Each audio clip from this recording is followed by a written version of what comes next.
मैंने सुना है, एक फकीर ने रात सपने में शैतान को देखा। शैतान एकदम सुस्त पड़ा सो रहा था। फकीर ने पूछा, शैतान, आज तुम इतने ढीले क्यों पड़े हो? हमने तो सुना है कि तुम 24 घंटे शैतानी में लगे रहते हो, लोगों को गुमराह करते हो, रास्ता भटकाते हो, और यहां तुम इतनी शांति से बैठे हो। क्या तुम्हें अपना काम नहीं करना? तुम जितनी देर चुप बैठे रहोगे, लोग उतनी देर सही राह पर चल पड़ेंगे। उठो, अपने काम में लगो। शैतान हंस पड़ा। उसने कहा, अब मुझे किसी काम की जरूरत नहीं। मेरा पूरा काम तो तथाकथित भगवान के भक्तों ने संभाल लिया है। पुरोहित, पांडे, पुजारी, वे सब मेरी नौकरी कर रहे हैं। मैं तो आराम करता हूं। तुम जिन जगहों को भगवान के मंदिर कहते हो, वे सब अब मेरे हो चुके हैं, क्योंकि मेरे एजेंट वहीं बैठे हैं, पंडे, पुजारी और पुरोहित बनकर। प्रभु के मंदिर के द्वार को समझने के लिए पहले यह समझ लेना जरूरी है कि जिन्हें हम प्रभु के मंदिर कहते हैं, वे प्रभु के मंदिर हैं ही नहीं। मनुष्य के बनाए हुए किसी भवन को प्रभु का मंदिर नहीं कहा जा सकता। स्वयं मनुष्य ही प्रभु का बनाया हुआ मंदिर है, और जो हमारे चारों ओर सहज रूप से मौजूद है, यह सृष्टि, यह जीवन, यह अस्तित्व, यही प्रभु का वास्तविक मंदिर है। लेकिन मनुष्य उस असली मंदिर के ऊपर अपने बनाए हुए मंदिर खड़े कर लेता है, और इन्हीं पत्थरों, दीवारों, गुंबदों को इतना महत्व दे देता है कि उनमें वह असली मंदिर ओझल हो जाता है। सब ढक गया है, कुछ दिखाई नहीं पड़ता। हर आदमी धर्म के नाम पर अंधा बना बैठा है, जबकि धर्म का काम आंख खोलना था, पर धर्म ने आंखें बंद कर दी। इसलिए प्रभु की चर्चा तो बहुत है, लेकिन प्रभु से हमारा कोई संबंध नहीं बन पाता। प्रभु का मंदिर तो वही है जो चारों तरफ पहले से मौजूद है। अब और किसी प्रभु मंदिर की जरूरत नहीं। और क्या मनुष्य प्रभु का मंदिर बना भी सकता है? आदमी तो प्रभु को ही बनाने की कोशिश में जुटा है। मूर्तियां ढाली जा रही हैं, रंग रोगन किया जा रहा है, और फिर उन्हीं मूर्तियों के आगे आदमी हाथ जोड़कर खड़ा हो जाता है, घुटने टेक देता है। अगर कोई दूर ग्रह पर बैठा देख रहा हो तो हंसी रोक न पाए, खुद ही मूर्ति बनाते हैं और खुद ही उसके सामने नतमस्तक हो जाते हैं। और मूर्ति भी किसकी बनती है? अपनी ही। अगर घोड़े को भगवान बनाना पड़े तो वह घोड़े जैसा ही होगा। गधा बनाएगा तो गधे जैसा, मनुष्य बनाता है तो मनुष्य जैसा। अफ्रीका में मूर्ति की नाक चपटी होती है, हिंदुस्तान में लंबी, पश्चिम में मूर्ति गोरी है, पूरब में सांवली। हम अपनी ही शक्ल को भगवान की शक्ल कह देते हैं, अपना ही चित्र बनाते हैं और उसे भगवान मान लेते हैं। भगवान के नाम पर आदमी असल में अपनी ही पूजा कर रहा है और खुद ही उस पूजा का पुजारी बन जाता है, और फिर पूछता है, भगवान कहां है? जब इन मूर्तियों में उसे कुछ नहीं मिलता तो चिल्लाने लगता है, भगवान है ही नहीं। इन दो बातों को समझना जरूरी है। पहली, आदमी खुद ही भगवान बनाता है, और यह उसका सबसे बड़ा पागलपन है। फिर जब अपने ही बनाए भगवान में उसे भगवान नहीं मिलता तो वो कहता है, भगवान है ही नहीं। वो न कभी भगवान को खोजता है, न उससे कोई संबंध बनाता है, बस अपनी ही मूर्तियों की या तो पूजा करता है या उन्हीं मूर्तियों को तोड़ता है। और आश्चर्य यह है कि पूजा करने वाला और मूर्ति तोड़ने वाला दोनों बिल्कुल समान हैं, क्योंकि दोनों की निष्ठा मूर्ति में है। हिंदू मूर्ति पूजता है, मुसलमान मूर्ति फोड़ता है, लेकिन दोनों ही मूर्ति उपासक हैं। दोनों मानते हैं कि मूर्ति में ही कुछ होना चाहिए, जबकि न तो उसे पूजना उचित है, न तोड़ना, वह तो सिर्फ पत्थर है। और जहां वास्तव में कुछ है, वहां हमारी दृष्टि जाती ही नहीं। तो आज की सुबह पहली बात यह समझ लें कि भगवान का मंदिर कहां नहीं है, ताकि शायद हम समझ सकें कि भगवान का मंदिर कहां हो सकता है, कहां उसका द्वार बिल्कुल नहीं है। यह जान लेने से शायद हम उसके असली द्वार की खोज कर सकेंगे, क्योंकि नकली द्वार इतने हैं, इतने फैले हुए हैं कि असली द्वार को पहचानना लगभग असंभव हो गया है। और जब भी कोई खोजने निकलता है, तुरंत कोई नकली द्वार मिल जाता है, और नकली द्वार के चौकीदार, दुकानदार, पुजारी उसे उसी में घुसा देते हैं। फिर वह उसी छल के भीतर भटकता रह जाता है और असली द्वार की झलक भी नहीं पा पाता। पहली बात, नकली द्वार। जितने भी नकली द्वार हैं वे सब विश्वास पर खड़े हैं। उनका मूल आधार, उनका मूल स्तंभ है अंधविश्वास। इसलिए विश्वास के द्वार पर दस्तक देने वाला व्यक्ति अंधकार में उतरता है, अज्ञान में उतरता है, वह परमात्मा तक नहीं पहुंच सकता। और सभी तथाकथित धर्मों ने यही सिखाया है, विश्वास करो, आंखें बंद करो। मैंने सुना है एक अद्भुत आदमी था मुल्ला नसरुद्दीन। एक दिन दोपहर को वह एक पेड़ पर चढ़कर पत्तियां काट रहा था, शाखाएं काट रहा था। लेकिन अजीब बात यह है कि जिस शाखा पर बैठा था उसी को काट रहा था। नीचे से एक आदमी गुजरा और चिल्लाया, मुल्ला ये क्या कर रहे हो, पागल हो गए हो? जिस शाखा पर बैठे हो उसे ही काट रहे हो, गिरोगे, मर जाओगे। मुल्ला बोला, अपने रास्ते चलो, मैं किसी की बात पर कभी विश्वास नहीं करता, मैं तो अपनी ही बुद्धि पर भरोसा करता हूं। और वह बिना रुके शाखा काटता रहा। थोड़ी ही देर में शाखा टूटी और मुल्ला धड़ाम से जमीन पर आ गिरा। चोट लगी तो उसे याद आया, गलती हो गई, उसकी बात मान लेनी चाहिए थी। वह आदमी बड़ा ज्ञानी था, भविष्य जानता था, तभी तो पहले ही कह दिया कि काटोगे तो गिरोगे। जरूर कोई ज्योतिषी रहा होगा जो भविष्यवाणी कर गया। मुल्ला उसके पीछे भागे, रास्ते में उसे पकड़ लिया और उसके पैर पकड़कर बोले, मैं बड़ा अभागा हूं। कितना महान ज्योतिषी मेरे सामने से गुजर रहा था, उसने इतनी स्पष्ट बात कही, भविष्य पहले ही बता दिया और मैंने उसकी बात नहीं मानी। अब तो मैं तुमसे और भी कुछ पूछने आया हूं, अब जो भी कहोगे मैं मान लूंगा।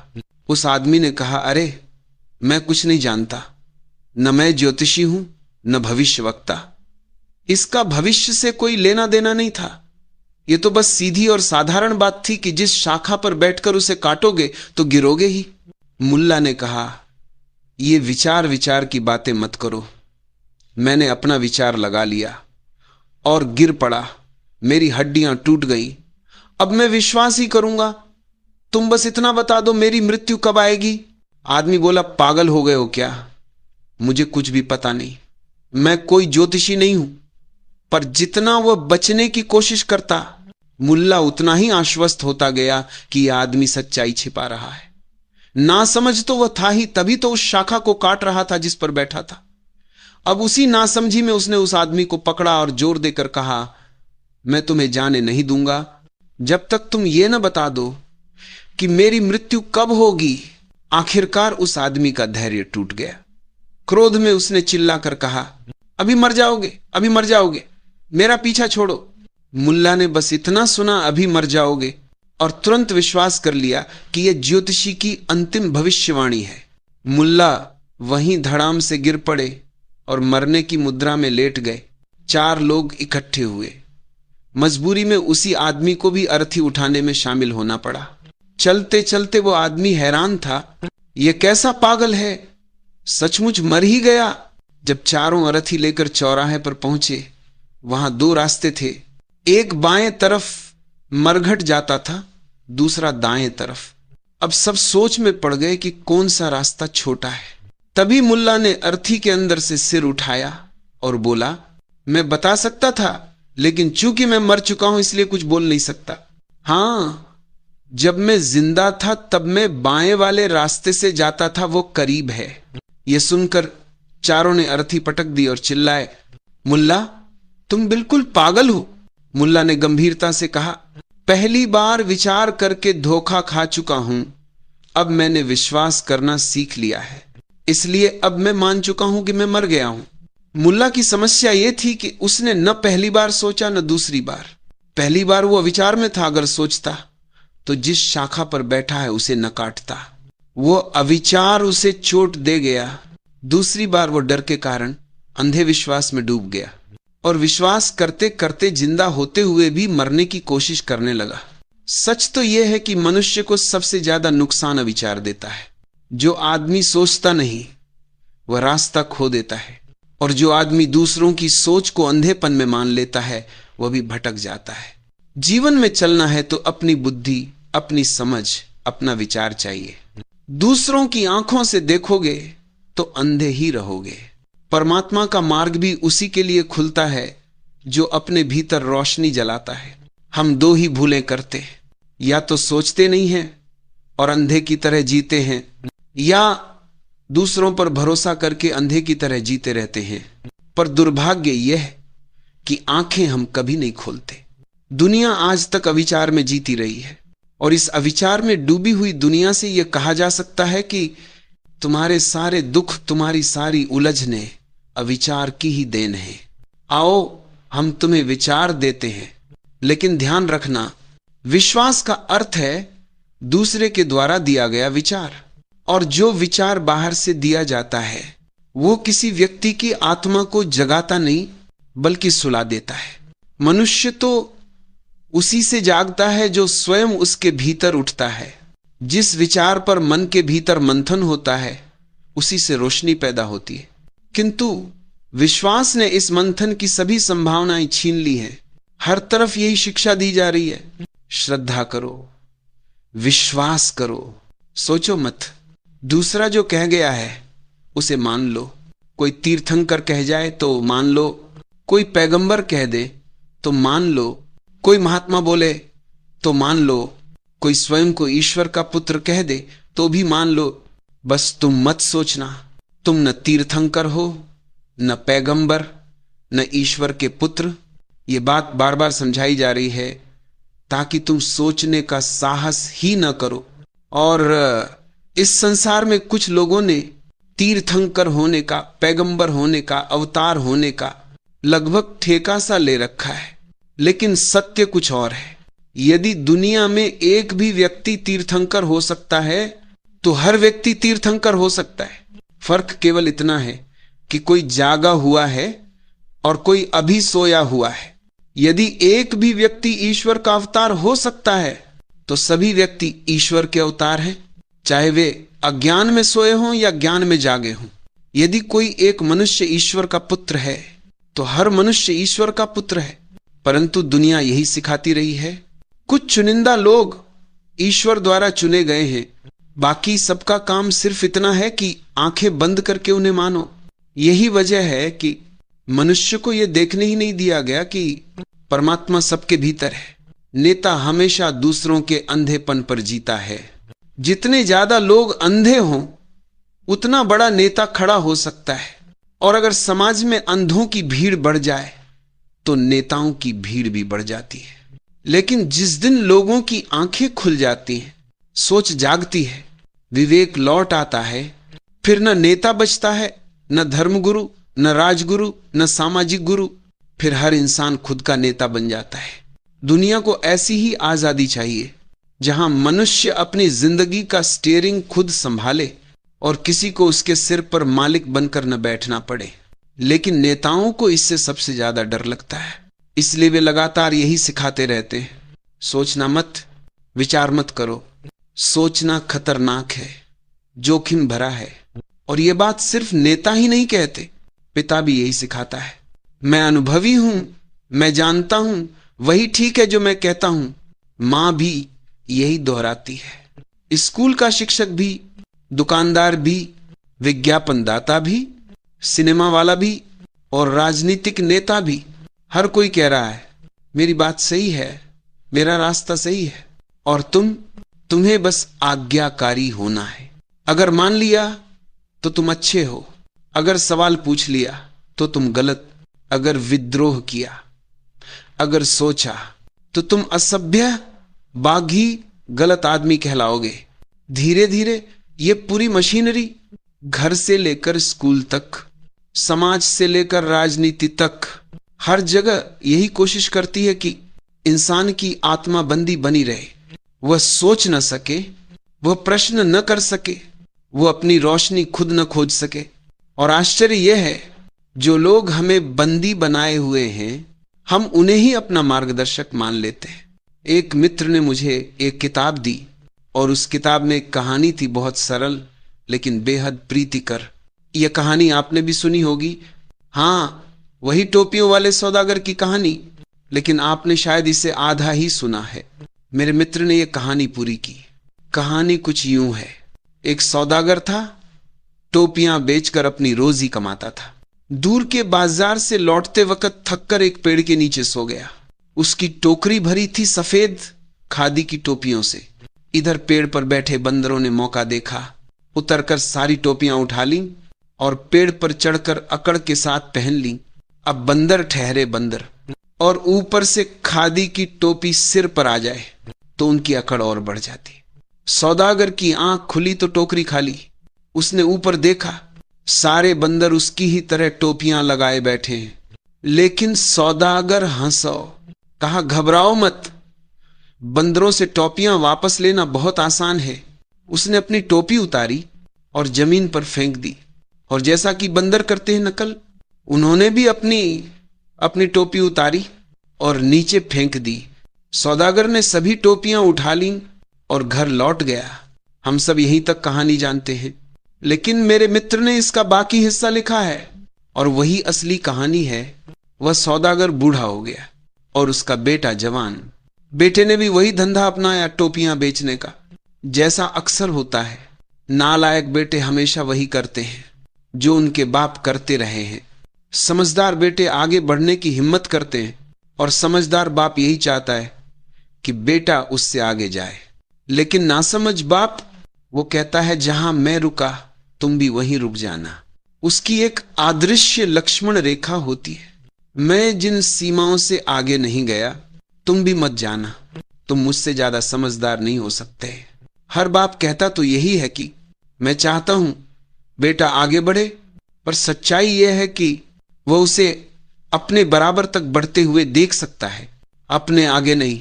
बेटा जैसे ही सीमा पार करता है, बाप का अहंकार चोट खाता है, और यह बापपन ही अक्सर बेटों की सबसे बड़ी जंजीर बन जाता है। जैसे बाप बेटे की ये जंजीर है, वैसे ही गुरु शिष्य की भी होती है। गुरु चाहता है कि शिष्य बढ़े, पर इतना नहीं कि गुरु को पीछे छोड़ दे। इंसान का अहंकार न रिश्ता देखता है, न उम्र, न प्रेम। उसे बस इतना चाहिए कि किसी से पीछे न रहना पड़े। उस बाप ने भी अपने बेटे से कहा, बेटा टोपी बेचा करो, और बेटा आज्ञाकारी था। बाप ने जैसा कहा वैसा ही किया। बुद्धू रहा होगा, वरना जीवन में टोपियां बेचने के अलावा भी हजारों रास्ते थे। लेकिन वही हुआ जो हमेशा होता है। बाप जहां रुका, बेटा भी वहीं जा रुका। उसी पेड़ के नीचे, उसी जगह, उसी पगडंडी पर जहां कभी उसका बाप ठहरा था। क्योंकि आज्ञाकारी बेटों की दुनिया में यही नियम है, जहां बाप ठहर जाता है वहीं बेटे को भी ठहर जाना चाहिए। और यही आज्ञाकारिता दुनिया की सबसे बड़ी समस्या है, क्योंकि आज्ञा बाहर से आती है पर समझ अंदर से। और जब तक इस धरती पर आज्ञाकारी बेटे पैदा होते रहेंगे, दुनिया कभी सच्ची नहीं हो सकती। समझदार बेटा कहता है, ठीक है मेरे बाप मुसलमान थे, उनकी जगह थी, लेकिन मैं पहले आदमी हूं, फिर कुछ और। आज्ञाकारी बेटा कहेगा, तुमने 2 हिंदू मारे थे, हम 4 मारेंगे, क्योंकि आज्ञा वही है, बदला लो। आज्ञाकारी बेटा कहेगा, पाकिस्तान हिंदुस्तान तलवारें हमेशा चलती रहेंगी। और समझदार बेटा कहेगा, पागल थे हमारे बाप, लड़ते रहे, हम क्यों लड़े, हम साथ आ जाते। अब कहानी पर लौटते हैं। वो बेटा आज्ञाकारी था, वही टोपी रखकर सो गया। ऊपर बंदर थे, पहले वाले नहीं, उनके बेटे। बंदर भी अपने बेटे छोड़ जाते। जैसे अंग्रेज इस देश से चले गए, लेकिन अपने बेटे छोड़ गए। दिखने में हमारे जैसे, पर असली में अंग्रेजों से ज्यादा खतरनाक। बेटा अभी गहरी नींद में भी नहीं पहुंचा था कि बंदरों के बेटे उतर आए और टोपियां लेकर पेड़ पर चढ़ गए। बेटे के चेहरे पर घबराहट नहीं थी, क्योंकि पिता ने उसे कहानी सुना रखी थी, डरो मत, बंदर नकल करते हैं, अपनी टोपी फेंक दो। सारे बंदर अपनी फेंक देंगे। उसके पास एक रेडीमेड समाधान था, वह भी अपनी टोपी उतारकर जमीन पर फेंक देता है। पर उसे क्या पता, दुनिया बदल चुकी है, बंदरों की एक नई पीढ़ी आ चुकी है। ऊपर से एक बंदर था जिसके सिर पर टोपी थी ही नहीं। वो नीचे उतरा और लड़के की टोपी उठाकर भाग गया। कहानी पलट गई, रीत बदल गई और बेटा वहीं खड़ा रह गया, पुराना फॉर्मूला लेकर। नई दुनिया के सामने असहाय। बंदर अब तक समझदार हो चुके थे, लेकिन आदमी अब भी वही पुराना, वही भोला। पुराना समाधान नई समस्या पर काम नहीं आया। ऐसा हमेशा होता है। सीखे हुए फॉर्मूले, सिखाए हुए जवाब समय बदलने पर बेकार साबित हो जाते हैं। जीवन यही सिखाता है।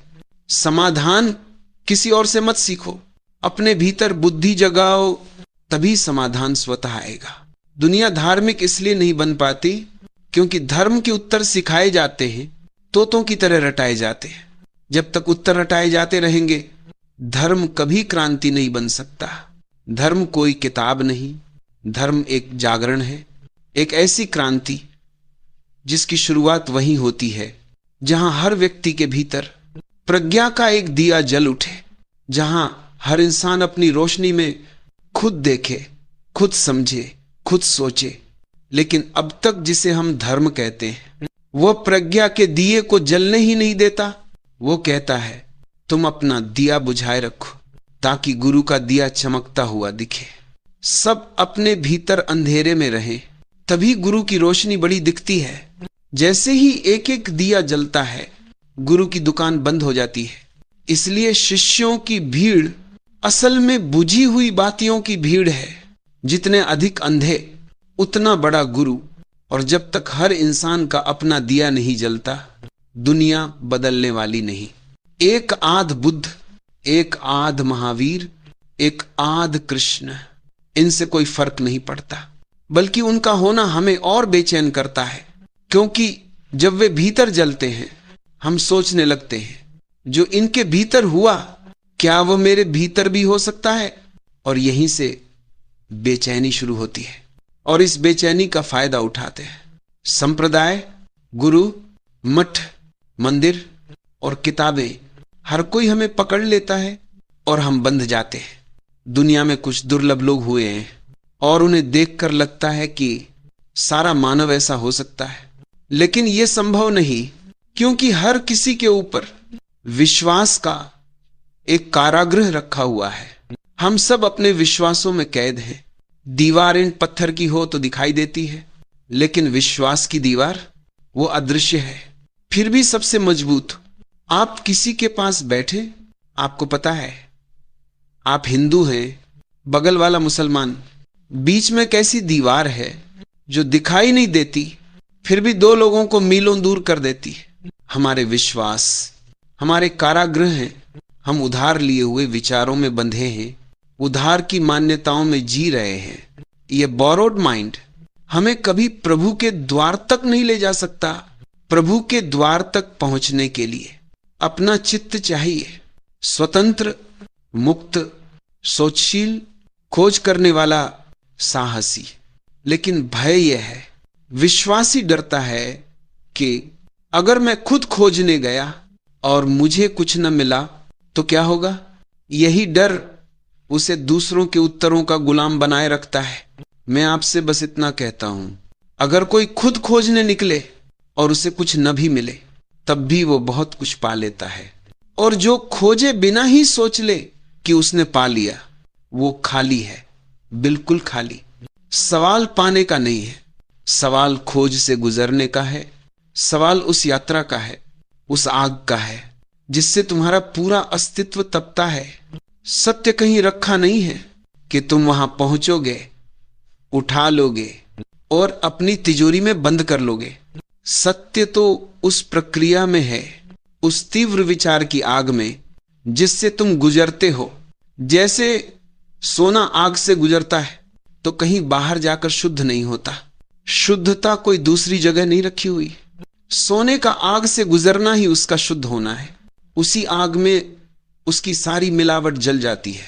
वैसे ही मानव भी जब विचार की आग से गुजरता है तो उसके भीतर का अंधकार जलता है, ढोंग जलता है, झूठे ढांचे गिरते हैं और वही बचता है जो प्रकाशमय है। और इस पृथ्वी पर विचार से बड़ी आग कोई नहीं है। जो इस आग से नहीं गुजरा उससे बड़ा अभागा कोई नहीं। विचार की आग से गुजरते ही जीवन की सारी कैदें टूट जाती हैं, सभी दीवारें ढह जाती हैं और भीतर एक खुला आकाश प्रकट होता है जहां पंख फैलते हैं और उड़ने की स्वतंत्रता जन्म लेती है। लेकिन दुनिया सोचने ही नहीं देती, विचार करने का मौका ही नहीं देती। एक बार मैं एक घर में ठहरा था, सुबह सुबह बगिया में टहल रहा था। अंदर आंगन में एक बूढ़ा पिता अपने बच्चे को समझा रहा था। यही हमारी संस्कृति का पुराना राग। वह बेटा से कह रहा था, भगवान ने तुम्हें इसलिए बनाया है कि तुम दूसरों की सेवा करो। इस दुनिया में हर इंसान इसलिए पैदा हुआ है कि वह सेवा करे। तुम भी इसी सेवा के लिए बने हो। बेटे ने धीरे से कहा, पिताजी एक प्रश्न पूछूं? और जैसे ही बच्चे ने प्रश्न की बात की, वह बूढ़ा थका हुआ जर्जर अहंकार एकदम चौंक गया। उसके चेहरे पर साफ लिखा था, प्रश्न मत पूछो। प्रश्न करना गलत है, प्रश्न करना विद्रोह है। लेकिन वह ये बात कह नहीं सकता था। बोला, पूछो, क्या पूछना है? बेटे ने पूछा, आप कहते हैं कि भगवान ने मुझे दूसरों की सेवा करने के लिए बनाया, तो उन दूसरों को किस लिए बनाया है? इतना सुनते ही बाप आग बबूला हो गया। बोला, ऐसी फिजूल बातें मेरे सामने मत लाओ, बेकार के विचार मत करो। हमारी किताब में लिखा है भगवान ने इंसान को सेवा के लिए बनाया, बस वही मानो, सेवा करो, सवाल मत पूछो। यही है समस्या।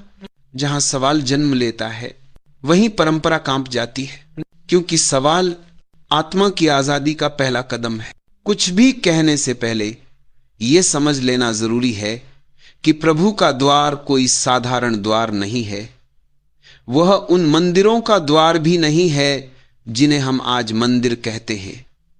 प्रभु के नाम पर जो मंदिर बने हैं वे किसी भी अर्थ में प्रभु के नहीं हैं। वे हिंदुओं के हैं, मुसलमानों के हैं, ईसाइयों के हैं, जैनों के हैं। और जहां तक किसी विशेष धर्म का नाम जुड़ जाता है, वहीं से प्रभु से उसका संबंध टूट जाता है। प्रभु का एक असली मंदिर है, लेकिन इंसानों द्वारा बनाए गए कृत्रिम मंदिरों की भीड़ में वो दिखाई नहीं पड़ता। तथाकथित धार्मिक लोगों की वजह से धर्म को समझना ही कठिन हो गया है। और जब तक पृथ्वी पर हिंदू, मुसलमान, ईसाई बने रहेंगे, तब तक सच्चे धार्मिक मनुष्य का जन्म असंभव है। इन लोगों ने पृथ्वी को एक पागल खाना बना दिया है और इन्हीं के चलते अधार्मिक आदमी पैदा हुआ, क्योंकि आधार्मिकता इन झूठे धार्मिकों की ही प्रतिक्रिया है, उनकी छाया है। जिस दिन ये कथित आस्तिक विदा हो जाएंगे, उसी दिन अधार्मिकता भी समाप्त हो जाएगी। दुनिया में एक भी नास्तिक नहीं बचेगा अगर ये दिखावटी आस्तिक न रहे। जिस दिन न आस्तिक होंगे न नास्तिक, उसी दिन धर्म संभव होगा। मैंने कहा, इन झूठे धार्मिकों ने, इन कृत्रिम मंदिरों, मस्जिदों, गुरुद्वारों और गिरजों ने धरती को एक मैड हाउस बना दिया है। मुझे एक छोटी सी कहानी स्मरण आती है। हिंदुस्तान और पाकिस्तान का बंटवारा हो रहा था। बंटवारा अपने आप में पागलपन का लक्षण है। जिस दिन मनुष्य की बुद्धि स्वस्थ और संयत होगी, दुनिया एक होगी, खंडों में बंटी नहीं। विभाजन मनुष्य के भीतर है, उसका चित्त टूटा हुआ है, इसीलिए वह पृथ्वी को भी खंडों में बांट देता है। पृथ्वी तो अखंड है, मन खंडित है, इसीलिए दुनिया भी खंडित हो जाती है। बंटवारे के दिनों में कुछ पागलों को तय करना था कि वे हिंदुस्तान जाएंगे या पाकिस्तान। अधिकारी उनसे पूछते हैं, तुम हिंदू हो या मुसलमान? उन पागलों ने उत्तर दिया, हम तो बस आदमी हैं, हमें पता ही नहीं कि हम हिंदू हैं या मुसलमान। अधिकारियों की परेशानी बढ़ गई। वे कहते हैं, देखो तुम्हें रहना तो यही है, लेकिन बताना होगा कि तुम्हें हिंदुस्तान जाना है या पाकिस्तान। पागल हंस पड़े, आप कैसी अजीब बातें करते हैं। हम सोचते थे कि अजीब बातें तो हम करते हैं, पर आप तो हमसे भी आगे निकले। कहते हैं, रहोगे यहीं और पूछते हैं जाओगे कहां, हिंदुस्तान या पाकिस्तान? जब रहना यही है तो जाने का सवाल ही क्या है। और जब जाना ही नहीं तो हिंदुस्तान पाकिस्तान का झगड़ा हमारे लिए अर्थहीन है। हम जहां हैं ठीक है। बहुत समझाया गया पर वे पागल समझे ही नहीं। अंत में फिर पूछा गया, कम से कम ये तो बता दो कि तुम हिंदू हो या मुसलमान, ताकि हिंदू पागल हिंदुस्तान भेजे जाएं और मुसलमान पागल पाकिस्तान। बताओ तुम हिंदू हो या मुसलमान। उन्होंने कहा, हमें इतना ही पता है कि हम आदमी हैं, और ज्यादा जोर डालें तो बस इतना कह सकते हैं कि हम पागल हैं, लेकिन हिंदू या मुसलमान इसका हमें कोई ज्ञान नहीं।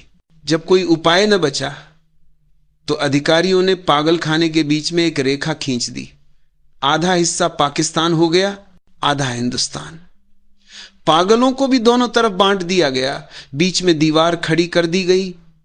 अब वे पागल उस दीवार पर चढ़ जाते हैं और एक दूसरे से पूछते हैं, अजीब बात है, हम सब वहीं के वहीं हैं, कोई कहीं नहीं गया, फिर भी तुम पाकिस्तान में कैसे चले गए और हम हिंदुस्तान में कैसे आ गए? ये सब हुआ क्या? कभी कभी वे दीवार के ऊपर ही लड़ भी पड़ते हैं, और उनमें जो थोड़ा ज्यादा समझदार हैं वे दूसरों को समझाते हैं, हमें हिंदू से क्या, मुसलमान से क्या, हम तो बस पागल हैं। उनकी ये बातें सुनकर किसी को भी लगेगा कि शायद वे पागल हमसे ज्यादा बुद्धिमान हैं और हम उनसे भी अधिक पागल हैं। परमात्मा के नाम पर भी मनुष्य ने पागलपन ही रचा है।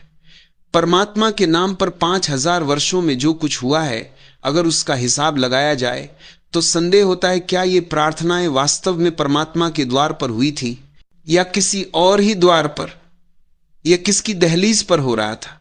हम सब प्रभु के द्वार पर इस तरह खड़े रहते हैं जैसे कोई वरदान यूं ही मुफ्त में मिल जाएगा। हम सोचते हैं कोई आसान सी ट्रिक मिल जाए, कोई शॉर्टकट, कोई ऐसी तकनीक कि हमें कुछ करना भी ना पड़े और दिव्यता हमारे हाथ में आ जाए। अगर सचमुच ऐसा संभव होता तो अब तक पूरी मानव जाति भगवान को पा चुकी होती, लेकिन हम आज भी उसी उम्मीद में जी रहे। इसलिए जब कोई कहता है राम राम जपो बस भगवान मिल जाएगा तो हमें तुरंत सहज लगता है। कोई कहता है माला फेरो और प्रभु मिल जाएगा तो बात जंच जाती है। पर जरा ठहर कर पूछो, माला फेरना और भगवान को पा लेना, इन दोनों का असली संबंध क्या है? 4 पैसे की माला खरीदकर। आप सोचते हैं कि यह भगवान पर कोई भारी उपकार है। तिब्बत में लोगों ने इसे और भी तकनीकी बना दिया। उन्होंने एक प्रेयर व्हील बना ली, चरखे जैसा एक चक्का, उस पर 108 मंत्र लिखे होते। बस एक बार चक्का घुमा दो, जितने चक्कर वो घूमेगा समझ लो उतनी बार मंत्र अपने आप जप दिए गए। दुकानदार अपनी दुकान पर बैठा है, बीच बीच में चक्का घुमा देता है और सोचता है कि आज तो खूब पुण्य कमा लिया, अब तो बिजली भी आ गई है, बस एक प्लग जोड़ दो, चक्का दिन भर घूमता रहेगा और आदमी समझता है कि दिन भर उसके नाम का पुण्य जमा हो रहा है। वह भ्रम में है, बहुत गहरे भ्रम में। आप हाथ से माला फेरते हैं, असल में क्या कर रहे हैं? बस एक एक दाना सरका रहे हैं। अगर यही काम करने के लिए कोई इलेक्ट्रिक मशीन बना ली जाए जो दाने खुद ब खुद सरकाती रहे, तो क्या उससे कोई आध्यात्मिक क्रांति हो जाएगी? हाथ भी एक उपकरण है और बिजली भी, दोनों में फर्क ही क्या रह जाता है? लेकिन इंसान को सस्ती तरकीबें बहुत भाती हैं। वह सोचता है कि इन आसान उपायों से वह प्रभु के असली द्वार तक पहुंच जाएगा। सच तो यह है वह प्रभु के द्वार पर नहीं खड़ा होता, बल्कि अपने ही बनाए हुए नकली दरवाजे पर खड़ा हो जाता है। और अगर वह लगातार उसी दिशा में कोशिश करता रहे तो एक दिन उसे अपने बनाए हुए भगवान के दर्शन भी होने लगते हैं। कोई मुरली बजाता हुआ कृष्ण दिखाई दे जाता है, कोई धनुष लिए राम, कोई सूली पर लटका हुआ ईसा।